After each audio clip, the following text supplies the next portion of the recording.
Crônicas do Amanhecer. Por Feijão Centro Espírita Allan Kardec de Balneário Gaivota. 27 de agosto de 2019. Cientistas do ZEU atestam a existência de um universo paralelo. Cientistas do Laboratório Nacional de Oak Ridge, no Tennessee, USA, planejam concluir neste verão no hemisfério norte um equipamento a ser testado ainda em 2019 destinado a verificar a existência de uma dimensão paralela. A informação foi dada pela física Lea Broussard, líder do projeto, em recente entrevista à rede de TV NBC, segundo o jornal The Independent. A tentativa de revelar um universo paralelo, definida como muito maluca por Broussard, está em sintonia com a ideia de físicos de explicar dessa forma resultados anômalos obtidos em pesquisas. Um conjunto desses resultados, incluindo os que inspiraram o teste, foi obtido nos anos 1990, quando físicos de partículas mediram o tempo que as partículas de nêutrons levavam para se decompor em prótons quando eram removidas do núcleo de um átomo. Em dois experimentos separados, os nêutrons se decompuseram e se tornaram prótons em tempos diferentes, em vez de exatamente na mesma velocidade, como era esperado.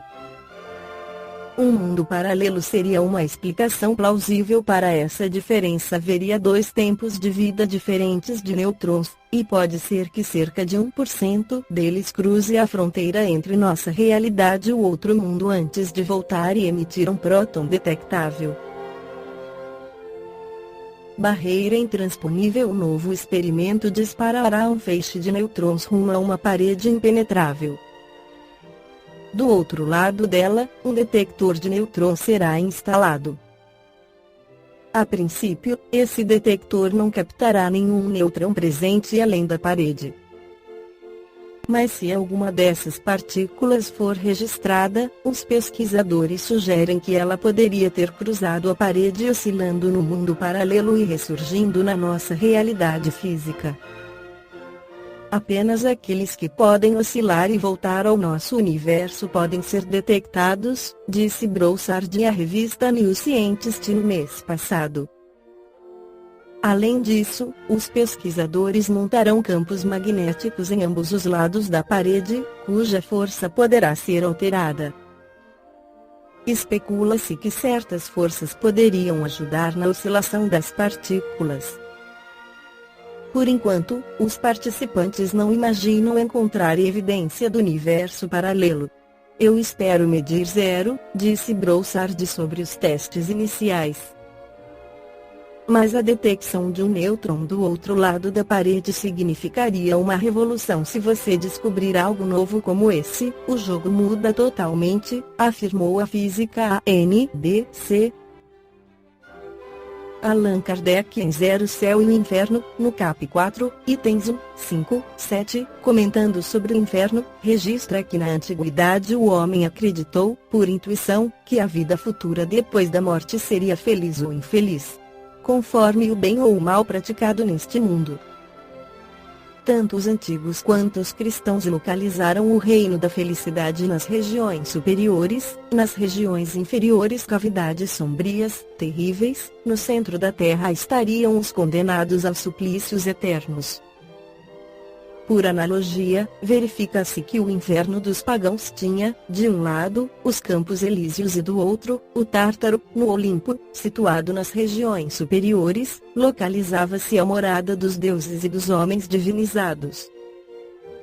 No Evangelho está escrito que Jesus desceu aos infernos, isto é, aos lugares baixos para deles tirar as almas dos justos que lhe aguardavam a vinda. A morada dos anjos, assim como o Olimpo, era nos lugares elevados, que eles colocaram na para além do céu estelar, então considerado limitado. Na parte, cap 9, n 13, está registrado que os anjos banidos, em legiões, moram nas camadas inferiores da nossa atmosfera e percorrem todas as partes do globo. Allan Kardec volta ao assunto em A Gênese, cap. 14, item 9. Kardec reflete sobre a natureza do envoltório fluídico perispírito do espírito, que está sempre em relação com o seu grau de adiantamento moral. Os espíritos inferiores não podem mudar-lhe a sua vontade. Por isso, muitos espíritos grosseiros acreditam-se ainda encarnados e por isso permanecem na superfície da Terra. No item 10 vemos a camada dos fluidos espirituais que rodeiam a Terra pode ser comparada às camadas inferiores da atmosfera, mais pesadas, mais compactas, menos puras que as camadas superiores. A constituição íntima do perispírito não é idêntica em todos os espíritos encarnados ou desencarnados que povoam a Terra ou o espaço circundante. No Evangelho segundo o Espiritismo capítulo 3, Allan Kardec esclarece sobre os diferentes estados da alma na erraticidade dizendo: a casa do Pai é o universo. As diferentes moradas são os mundos que circulam no espaço infinito, oferecendo aos espíritos desencarnados estações apropriadas ao seu adiantamento. Independentemente da diversidade dos mundos, essas palavras podem também ser interpretadas pelo estado feliz dos espíritos na erraticidade. Conforme for ele mais ou menos puro e liberto das atrações materiais, o meio em que estiver, o aspecto das coisas, as sensações que experimentar, as percepções que possuir, tudo isso varia ao infinito. Enquanto uns, por exemplo, não podem afastar-se do meio em que viveram, outros se elevam e percorrem o espaço e os mundos. Enquanto certos espíritos culpados erram nas trevas, os felizes gozam de uma luz resplandecente e do sublime espetáculo do infinito. Enquanto, enfim, o malvado, cheio de remorsos e pesares, frequentemente só, sem consolações, separado dos objetos da sua afeição, geme sob a opressão dos sofrimentos morais, o justo, junto aos que ama, goza de uma indizível felicidade. Essas também são, portanto, diferentes moradas, embora não localizadas nem circunscritas. No livro A Grande Síntese capítulo 35 A Evolução das Dimensões e a Lei dos Limites Dimensionais Pietro Baldi esclarece: minha tarefa agora é ampliar esses princípios, que já dominais em todos os campos, e aprofundar-lhes o significado. Uma primeira ampliação do conceito de relatividade é dada pela lei da relatividade que abarca todos os fenômenos, com tanta força que impressiona a vossa percepção e todas as vossas concepções. Não percebeis nem concebeis sua essência, mas as mudanças das coisas a base é o contraste, condição indispensável. Por isso, não percebeis um movimento, se vos moveis com velocidade igual, por exemplo, o da Terra, mas apenas as diferenças, não reparais, absolutamente, que correis, com tudo o que vos circunda na superfície da Terra, com uma velocidade de quase meio quilômetro por segundo, o que equivale a cerca de 1.800 km por hora. Assim, duas forças constantemente equilibradas numa única massa, para vós não existem. A estase e o equilíbrio não são percebidos por vós, mas somente a mudança. Nesta lei de relatividade é que se encontra a vossa fase de consciência. Aí está a razão pela qual vossa ciência é exclusivamente, como vos disse, uma ciência de relações, de natureza totalmente diferente da minha que, provindo de um plano superior, é ciência de substância. Ampliei o conceito de relatividade também à psicologia e à filosofia, ao falar-vos de verdades progressivas. Assim como o conceito evolucionista, que Darwin só viu nas espécies orgânicas, também o conceito de relatividade, que Einstein limitou a alguns momentos matemáticos, tem que ser completado com uma teoria de relatividade universal, que se estende a todo o universo. Isto representa uma conquista filosófica e científica, uma concepção mais profunda, uma compreensão mais ampla, uma harmonia e beleza superiores. Outra ampliação do conceito de relatividade pode ser feita em profundidade, aquela que vos levará a conceitos novos, não mais apenas o da relatividade das unidades de medida de vosso universo, mas aquele muito maior e profundo, o da evolução de suas dimensões. Se me perguntais onde termina o espaço, eu vos respondo num ponto em que o onde se torna quando, ou seja, em que a dimensão espaço, própria de gama, transforma-se na dimensão tempo, própria de beta. Quando a matéria, quimicamente envelhecida, resfriada, solidificada, atinge a periferia do vórtice sideral, desagrega-se pela radioatividade, transmudando-se em energia, então a substância perde sua dimensão espacial e volta ao centro como corrente dinâmica e com dimensão temporal. Na periferia a matéria não é mais matéria, mas energia. Como a substância mudou de forma, deslocando seu ser de uma fase a outra, assim muda sua dimensão, que não é mais espaço, mas tempo. Expliquemos este conceito de dimensão e sua evolução.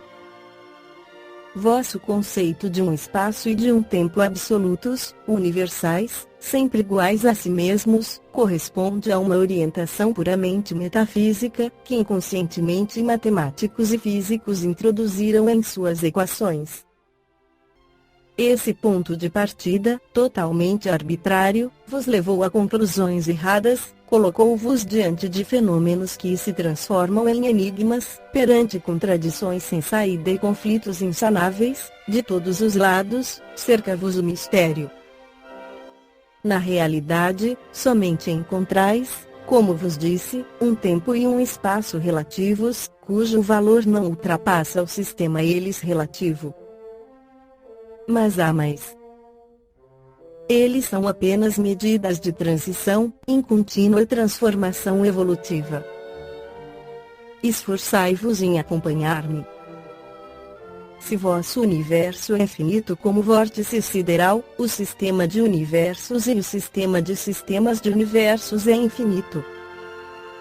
Se o espaço fosse um infinito, não teria limites em sua qualidade de espaço, no entanto, ele os tem, não os encontrareis no espaço, em direção espacial, mas em direção evolutiva.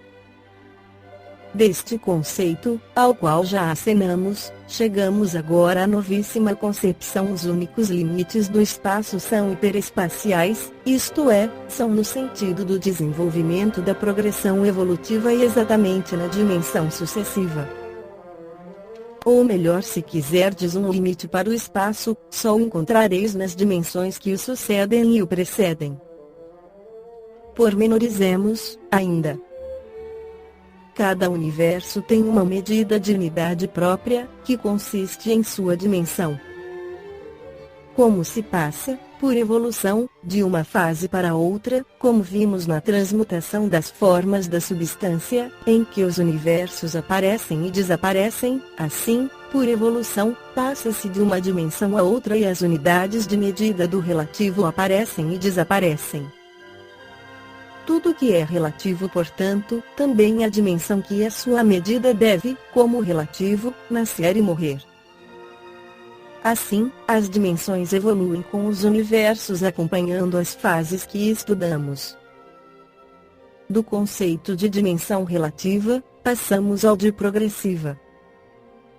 Ora, passagem de fase significa também passagem dimensional. Do espaço ao tempo se passa por evolução, esta é paralela àquele que leva da fase gama à fase beta.